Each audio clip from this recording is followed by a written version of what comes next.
Hi అండి, అందరికీ నమస్కారం. Welcome to my channel. ఈ వీడియోలో ఇప్పుడే అందిన వార్త: ప్రభుత్వం ఉద్యోగులకు రిటైర్మెంట్ 2 రద్దు. పూర్తి వివరాలు వీడియోలో తెలుసుకుందాము. వీడియోని ఎక్కడే కానీ స్కిప్ చేయకుండా ఎండ్ వరకు చూసేయండి.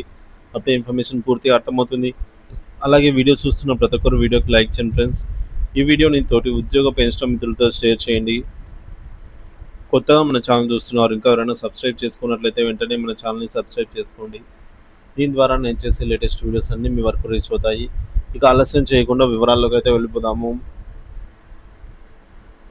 ఫ్రెండ్స్, ఇక విషయానికి వచ్చినట్టయితే రాష్ట్ర ఉద్యోగుల పదవి విరమణ వయసుపై పునఃసమీక్షకు అవసరము. రాష్ట్ర ప్రభుత్వము ఉద్యోగుల పదవి విరమణ వయసును 61 సంవత్సరాల నుంచి 62 సంవత్సరాలకు పెంచి ఉద్యోగులపై పని భారాన్ని పెంచినట్టు పేర్కొంటున్నారు. ఈ నిర్ణయంపై పునరాలోచన చేయాలని పలువురు ఉద్యోగ సంఘాలు డిమాండ్ చేస్తున్నాయి. ముఖ్యంగా పదవి విరమణ వయసును తగ్గించడం ద్వారా ఉద్యోగులకు పని భారం తగ్గించాలనే అభిప్రాయం వ్యక్తమవుతోంది. ఉద్యోగస్తులకు అభిప్రాయం ప్రకారంగా వయసు పెరిగే కొద్దీ శారీరకంగా, మానసికంగా సామర్థ్యం తగ్గుతుందని, దీనివల్ల నాణ్యత ప్రమాణాలపై ప్రతికూల ప్రభావం పడుతుందని చెప్తున్నారు.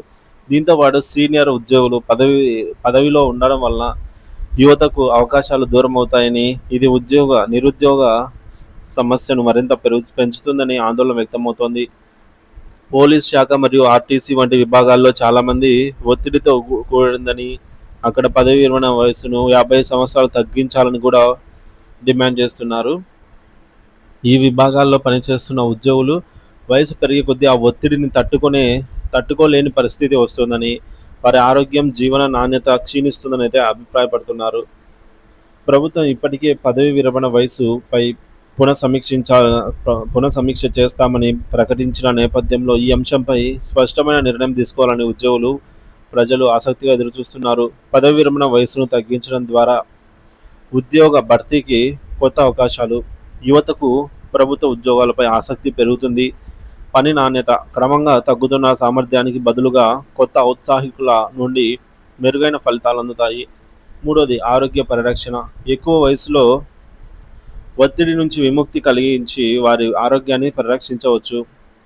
రాష్ట్ర వ్యాప్తంగా ఉద్యోగులు, వారి సంఘాలు ప్రభుత్వం నుండి స్పష్టమైన ప్రకటన కోసం ఆసక్తిగా ఎదురుచూస్తున్నారు. రాబోయే నిర్ణయాలు ఉద్యోగుల సంక్షేమంతో పాటు ప్రభుత్వ పరిపాలన విధానంలో సమతౌల్యాన్ని చూపించేలాగా ఉండాలని అయితే ఆశిస్తూ ఉన్నారు.